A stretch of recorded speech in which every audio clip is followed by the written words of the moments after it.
Yeah, Amanda, you had an exclusive interview with a key important player. It was ironic. I interviewed the president of SAG-AFTRA yesterday, and I came home to check the mail, and I got a residual check for 11 cents. Wow. 11 cents. And I thought, you know what, maybe you should have an opt-in for donating it to SAG-AFTRA if it's under $1, because it costs more to mail something like that. Or someone made a good idea, Jackie, if you're watching, you're a viewer, setting up an account for us that it just builds it up until it reaches over $1 or something, and then send it.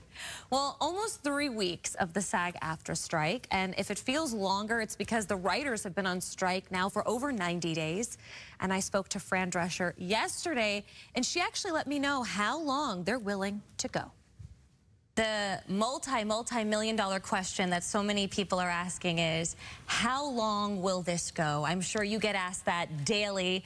And you just put a post out today, and it said, we're really in it to win it. Tell me about that. Well, our resolve is very strong, and we've already budgeted for the next 6 months, should it take that long to have some kind of an agreement forged. We're at an inflection point, and, you know, it's just really important that a lot of change occurs on behalf of the worker. And it just can't, things can no longer remain the same. And maybe they didn't think that initially because they're so in their own universe where they think that the way they behave and the way they treat workers is okay. But now they know that it's unacceptable behavior. And with this new contract and this new business model, it's imperative that things change and change significantly. And now with this potential progress for the WGA and the AMPTP, could that be considered a good sign for the future for SAG-AFTRA members? It's all good if there's a dialogue going on and a meeting of the minds. I mean, my response to them reaching out after almost 100 days to the WGA is good. It's about time. Right. You're seeing a lot of celebrities step up. That we saw The Rock. We know Jamie Lee Curtis have donated. You're seeing a lot of these big name actors giving back to the Clooney, Meryl Streep. Yep, that's right. That's got to warm your heart, right?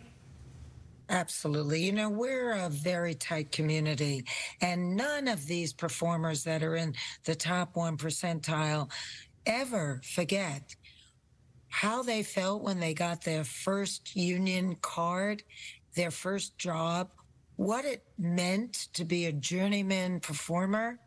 And we're all in the same profession, and nobody stands alone in front of a camera.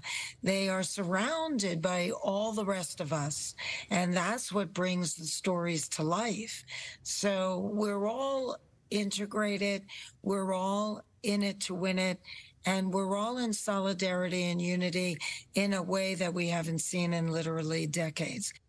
It is nice to see the camaraderie with everyone together. You know, I grew up in the theater, and the saying was, you always appreciate the crew, and you take time to thank the crew, because if it wasn't for the crew, we would be naked in the dark, is what we used to say, without costumes, without good lighting. So it is a group effort, and it does affect everyone in the production world right now. I'm really glad she makes that point. You know, her saying that, even I was sitting here thinking about just everyone we work with behind the scenes. I'm not gonna like do an Oscar speech and name names, but no, everyone, everyone. I mean, it takes a team to do anything that we do. Even like the little stories you see that we're showing video, like someone cut that, someone wrote that. Now we're delivering it. It's a group effort. And imagine if this is not the case, but imagine if the anchors were on strike, then the studio crew wouldn't be able to show up to work because there would be nobody to film. So this is what people are saying. If there's no actors, if there's no scripts being written, what about the grips? What about craft services? What about hair and makeup artists? It's domino effect. They're not working either because production has been on hold. And then the surrounding community, it could go on and on and on. The food that the craft services gets their food from, you know? All right. Very important. Thank you so much, Amanda.